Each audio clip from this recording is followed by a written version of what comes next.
নমস্কাৰ বন্ধুসকল, মই হিৰেণ। আজি এই ভিডিঅ'টো ধনৰাশি ব্যক্তিসকলে 2025 বৰ্ষত কেনেদৰে ফলাফল লাভ কৰিব তাৰ সম্পূৰ্ণ তথ্য আপোনালোকক এই ভিডিঅ'টোত আগবঢ়োৱা হৈছে। প্ৰথমে মোৰ চেনেলটো আপোনালোকে ছাবস্ক্ৰাইব কৰি ল'ব, যাতে মোৰ পিছৰ ভিডিঅ'বিলাক আপোনালোকে সহজে লাভ কৰিব পাৰে। লগতে মোৰ ভিডিঅ' যদি ভাল লাগে তেন্তে লাইক আৰু শ্বেয়াৰ কৰিব, কমেণ্ট কৰি আপোনালোকৰ মনোভাৱ প্ৰকাশ কৰিব। এতিয়া আহোঁ মূল বিষয়লৈ। আজি এই ভিডিঅ'ৰ উদ্দেশ্য হৈছে মকৰ ৰাশিৰ ব্যক্তিসকলে এই 2025 বৰ্ষত কেনেদৰে ফলাফল লাভ কৰিব।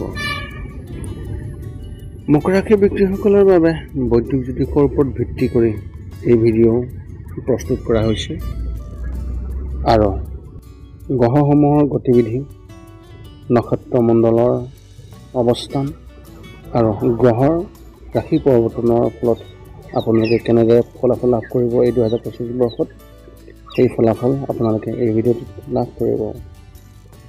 এই বছৰ আপোনাৰ বাবে বিশেষ সফলতা আনিব।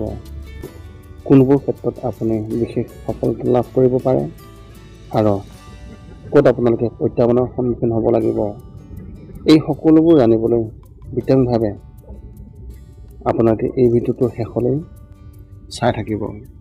এতিয়া আপোনালোকক মকৰ ৰাশি ব্যক্তিসকলৰ অৰ্থনৈতিকৰ ক্ষেত্ৰত যি তথ্য, সেই তথ্য আগবঢ়াইছোঁ। যদি আপুনি আপোনাৰ বাবে আৰ্থিক ভৱিষ্যতবাণী বিশেষভাৱে কোৱা যায়, তেন্তে মকৰ ৰাশি ব্যক্তিসকলৰ এই ৰাশিফলৰ অনুসৰি আপোনাৰ অলপ দুৰ্বল হ'ব আৰ্থিকৰ ক্ষেত্ৰত। শুক্ৰ দ্বিতীয় ঘৰত বহিব, যাৰ ফলত আপোনাৰ আৰ্থিক অৱস্থা শক্তিশালী কৰিব আৰু ধন সঞ্চয় কৰাত সহায় কৰিব। আনফালে দ্বাদশ স্থানত বহি থকা সূৰ্য মহাৰাজে খৰচ বৃদ্ধি কৰিব।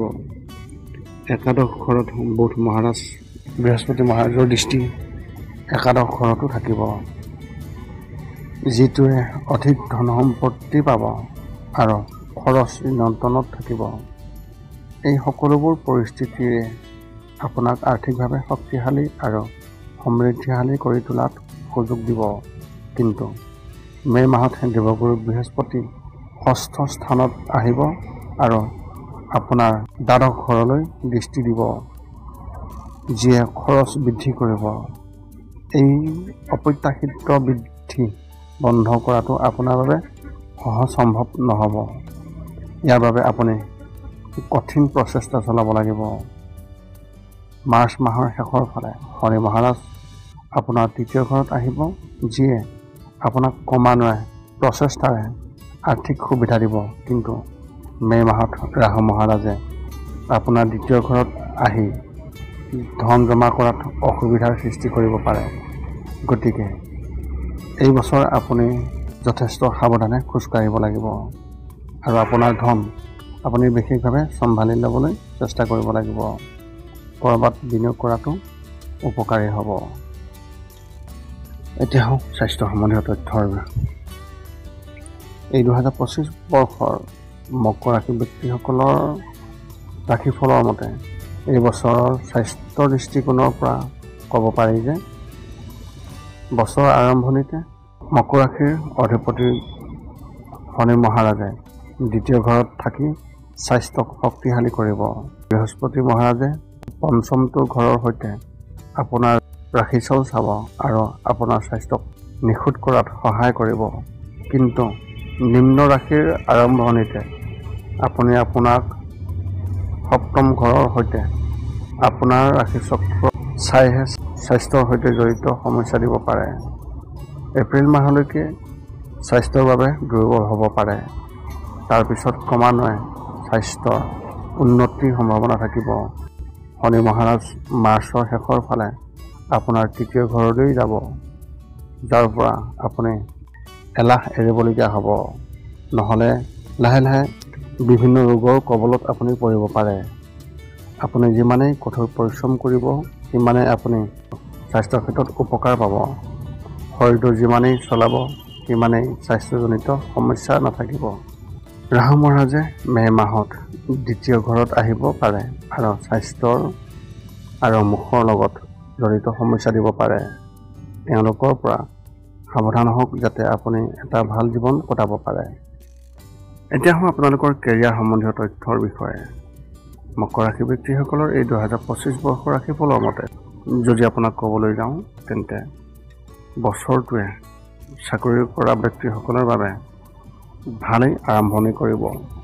যদিও মংগল মহাৰাজ নিম্ন ৰাশি চক্ৰত দশম গৃহত থাকিব, দশম ঘৰৰ অধিপতি গ্ৰহ শুক্ৰ মহাৰাজ শনি মহাৰাজৰ লগত চাকৰি ক্ষেত্ৰত ভাল পৰিস্থিতি জন্ম দিব। আপুনিও ধন লাভ কৰিব। একাদশ ঘৰত বুধ মহাৰাজ আৰু বৃহস্পতি মহাৰাজৰ একাদশ আৰু নৱম ঘৰত বৃহস্পতি মহাৰাজৰ দৰ্শনে আপোনাৰ চাকৰিটোত সফলতা প্ৰদান কৰিব। আপোনাৰ আকাংক্ষিত ট্ৰান্সফাৰো কৰিব পাৰে আৰু আপোনাৰ চাকৰিটোত পদোন্নতি পোৱাৰো সম্ভাৱনা থাকিব। বছৰৰ শেষৰ ফালেও ভাল হোৱাৰ সম্ভাৱনা আছে। ব্যৱসায়ীসকলৰ কথা ক'বলৈ গ'লে বছৰ আৰম্ভণি আপোনাৰ বাবে দুৰ্বল হ'ব। আপুনি আপোনাৰ ব্যৱসায়িক সংগীৰ সৈতে ভাল সম্পৰ্ক বজাই ৰখাৰ সময়তো গুৰুত্ব দিব লাগিব, কাৰণ আপোনাৰ মাজত কোনো যুক্তি থাকিব পাৰে। বছৰৰ শেষৰ ফালে বাণিজ্যিক উপায়ৰ বাবে ভাল হ'ব, কিন্তু আপুনি আপোনাৰ প্ৰচেষ্টাত অহৰহ গতি বজাই ৰাখিব লাগিব, তেতিয়াহে আপুনি সফলতা লাভ কৰিব পাৰিব। এতিয়া শিক্ষা সম্বন্ধীয় তথ্যৰ ওপৰত মকৰ ৰাশি ব্যক্তিসকলে এই 2025 বৰ্ষৰ ৰাশিফলৰ অনুসৰি আপোনাৰ এই বছৰ শিক্ষাৰ বাবে অনুকূল হ'ব। পঞ্চম স্থানৰ অধিপতি গ্ৰহ শুক্ৰ মহাৰাজ দ্বিতীয় ঘৰত থাকিব, যাতে আপুনি আপোনাৰ শিক্ষাত কঠোৰ পৰিশ্ৰম কৰিব আৰু আপুনিও ইতিবাচক ফলাফল দেখিব। আপুনি শিক্ষাৰ প্ৰতি আপোনাৰ উৎসাহ বৃদ্ধি কৰিব, য'ত আপুনি অধিক কষ্ট কৰিবলৈ সাজু হ'ব। মে' মাহৰ পৰা বৃহস্পতি মহাৰাজ ষষ্ঠ স্থানত আহিব। প্ৰতিযোগিতামূলক পৰীক্ষাত সফলতা লাভ কৰিবলৈ অতি কঠোৰ পৰিশ্ৰম কৰিব লাগিব, তেতিয়া আপুনি সফলতা পোৱাৰ সম্ভাৱনা থাকিব পাৰে। উচ্চ শিক্ষা অধ্যয়ন কৰা ছাত্ৰ ছাত্ৰীসকলে মে' মাহৰ ভিতৰত অপেক্ষা কৰিব লাগিব। মে' মাহৰ পিছত পৰিস্থিতিৰ উন্নতি হ'ব, তেতিয়া আপুনি খুবেই ভাল ফলাফল পাব। বিদেশত অধ্যয়ন কৰা ছাত্ৰ ছাত্ৰীসকলে বছৰৰ শেষৰ ফালে সফলতা লাভ কৰাৰ প্ৰবল সম্ভাৱনা লাভ কৰিব, য'ত আপোনাৰ প্ৰিয় বিষয়বোৰে বিদেশী বিদ্যালয়ত পঢ়িবলৈ সুযোগ প্ৰদান কৰিব আৰু সুযোগ পাব। এতিয়া আপোনালোকৰ পাৰিবাৰিক জীৱনৰ যি তথ্য, মকৰ ৰাশি ব্যক্তিসকলৰ এই 2025 বৰ্ষৰ ৰাশিফলৰ অনুসৰি এই 2025 চনটো আপোনাৰ পাৰিবাৰিক জীৱনৰ বাবে ঠিকেই থকাৰ সম্ভাৱনা আছে। বছৰৰ আৰম্ভণিতে শনি মহাৰাজে দ্বিতীয় ঘৰত বহি চতুৰ্থ ঘৰটোত দৃষ্টি ৰাখিব আৰু মংগল মহাৰাজে দশম গৃহত সপ্তমত স্থান ল'ব। ইয়াৰ ফলত পাৰিবাৰিক জীৱন উত্থান পতন স্বত্তেও পাৰস্পৰিক সমন্বয় থাকিব। আপুনি অভিভাৱকৰ আশীৰ্বাদ লাভ কৰিব। তৃতীয় ঘৰত ৰাহু মহাৰাজে ভাই ভনীক কিছু সমস্যা দিব পাৰে, কিন্তু আপোনাৰ বন্ধন তেওঁলোকৰ লগত ভাল হ'ব। পিছলৈ মাৰ্চ মাহত শনি মহাৰাজে তৃতীয় স্থানত আহি ভাই ভনীৰ সৈতে আপোনাৰ সম্পৰ্ক শক্তিশালী কৰিব, কিন্তু তেওঁলোককো আপোনাৰ সমানে প্ৰয়োজন হ'ব।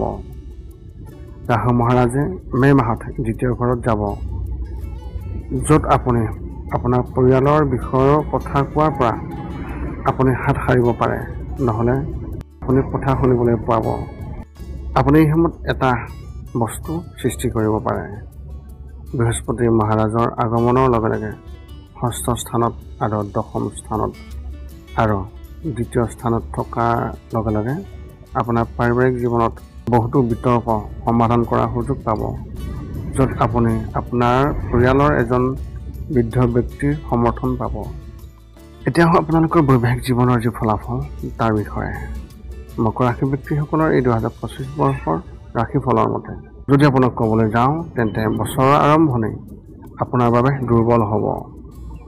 সপ্তম স্থানত বছৰৰ আৰম্ভণিতে মংগল মহাৰাজ নিম্ন ৰাশিত বহিব আৰু সূৰ্য মহাৰাজ দ্বাদশ স্থানত অৱস্থিত হ'ব, য'ত আপোনাৰ আৰু আপোনাৰ পত্নীৰ মাজত সংঘাত হ'ব পাৰে। আপোনাৰ মাজত হোৱা ক্ষোভৰ অতিৰিক্ততাই সম্পৰ্কটো নষ্ট কৰিব পাৰে। এনে পৰিস্থিতিত আপোনাৰ পৰিয়ালৰ সদস্যসকলক হস্তক্ষেপ কৰাটো অতি প্ৰয়োজনীয় হ'ব আৰু তেতিয়াহে আপোনাৰ সম্পৰ্ক ৰক্ষা পৰিব। লাহে লাহে আপোনাৰ মাজত সমস্যাবোৰ হ্ৰাস পাব।